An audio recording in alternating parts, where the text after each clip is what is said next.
Hola alumnos, vamos a continuar entonces cómo quedó la clase pasada.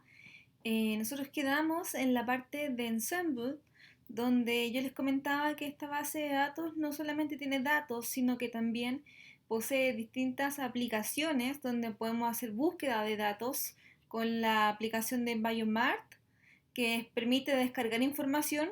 Mm, También tenemos una sección para hacer alineamientos con BLAST y también hacer otras cosas que también son interesantes como predecir entonces el efecto de una variante en el genoma. Tenemos datos, por ejemplo, de humanos, de ratón, de peces, etcétera.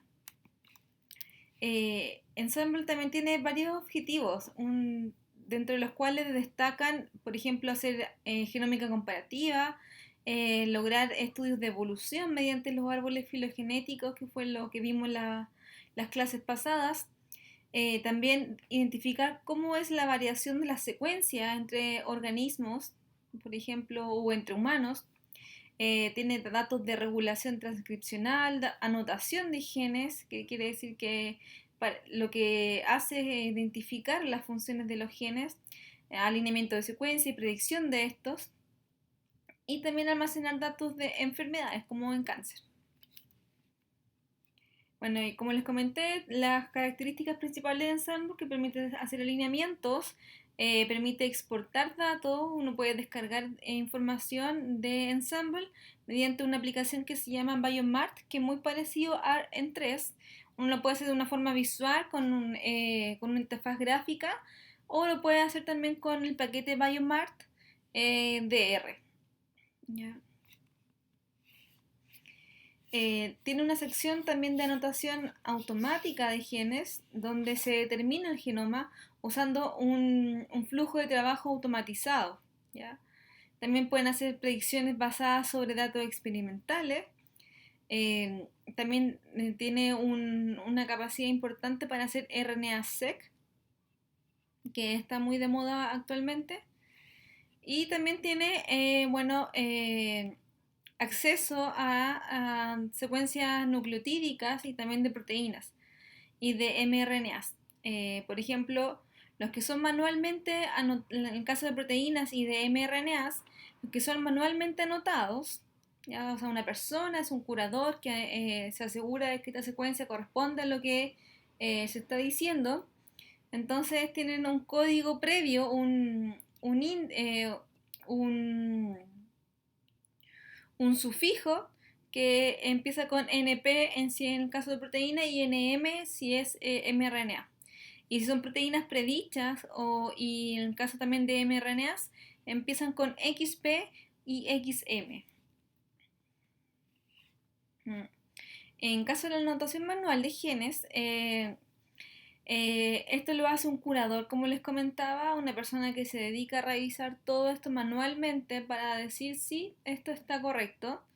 Eh, y en el caso del genoma está completo solamente, o sea, curado manualmente, solo para algunas especies que son las más representativas, el humano, el ratón, por ejemplo, y solamente está con una anotación manual solo para una lista de genes para otras especies, ¿ya? También tenemos los que bueno, por un lado tenemos Ensemble, que tiene un set de datos de genes que se es anotado automáticamente, y también tenemos Habana, que tiene un set de genes que son manualmente anotados. Entonces, cuando hacemos un merge entre estos, entonces obtenemos que tenemos un transcrito gold. O sea, obtuvimos nuestro método computacional es capaz de predecir genes que fueron entonces validados también por un humano. Entonces, eso es muy importante porque quiere decir que nuestro método está funcionando muy bien. Es como si fuera un humano el que está anotando.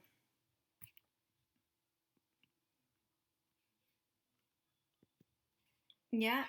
Por ejemplo, en el caso, si estamos trabajando con genes, el ID, por ejemplo, un identificador, siempre empieza con este sufijo, ¿ya? Y si es genes, empieza con G acá.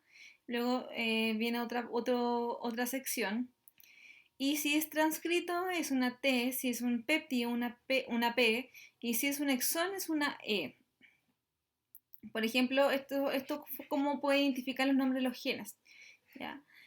Para otras, por ejemplo, para el ratón, que es el mus musculus, empieza con ens porque es de ensemble, luego el organismo, mus, y luego empieza una G, que en este caso es gen. ¿Ya?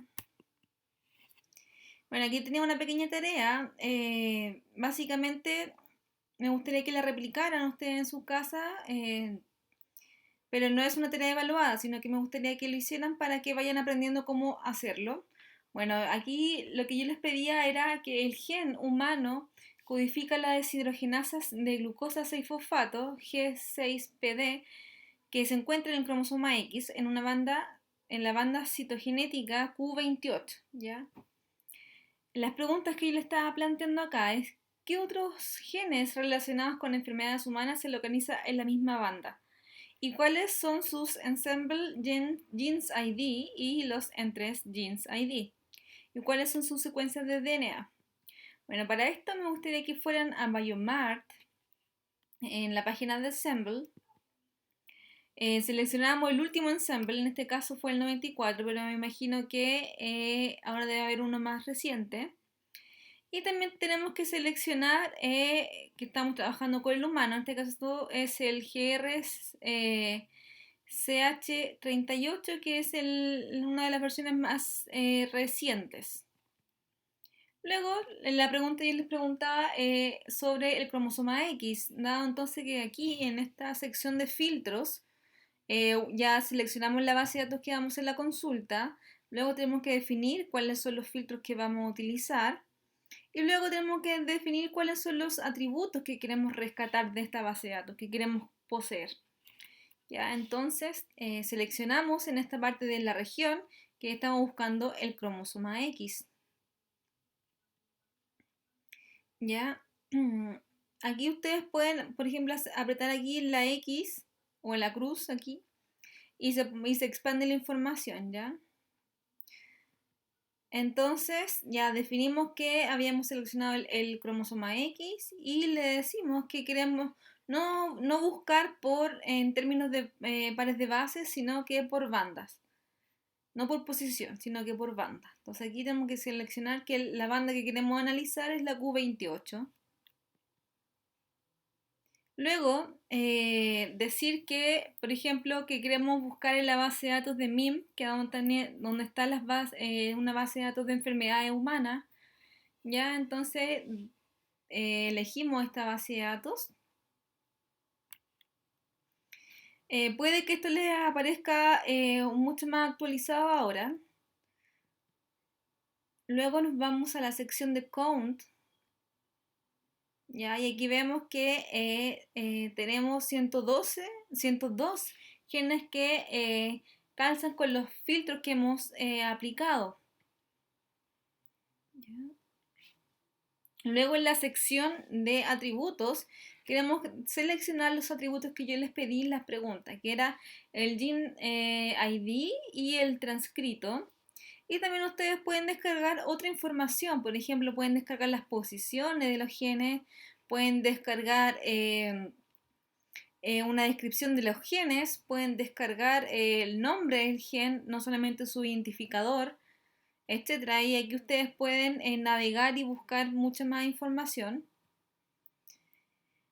Ya, aquí yo, por ejemplo, seleccioné el cromosoma, el transcrito, el ID del gen y el nombre. Y como una base de datos externa, también podemos seleccionar el GoTerm, ya que es otro código que nos dice sobre las categorías biológicas que calzan en los genes que obtenemos. Y bueno, y eso sería por lo menos para poder navegar en esto y uno después acá en la sección de resultados puede ver los datos que se obtuvieron, ¿ya? También existe otra base de datos que se llama C-Bioportal, que lo que tiene son datos de cáncer, por ejemplo, tiene de distintos tipos tumorales, desde el cáncer de pulmón hasta el cáncer de mama. Creo que son 37 tipos tumorales que se encuentran acá. Y acá tenemos diferentes estudios donde se ha obtenido información de pacientes con estas enfermedades, desde datos genómicos, que son las mutaciones de estos cánceres, también, y como también datos clínicos. Eh, Me gustaría que también le hicieran, fueran a revisar esta base de datos porque también es muy interesante para ustedes después que pueden, por ejemplo, hacer algún estudio. Si les interesa este tema, pueden descargar la información súper fácil en esta base de datos. ¿Ya? Bueno, eso ha sido todo esta clase. Nos vemos mañana en la parte del laboratorio. Que estén muy bien. Adiós.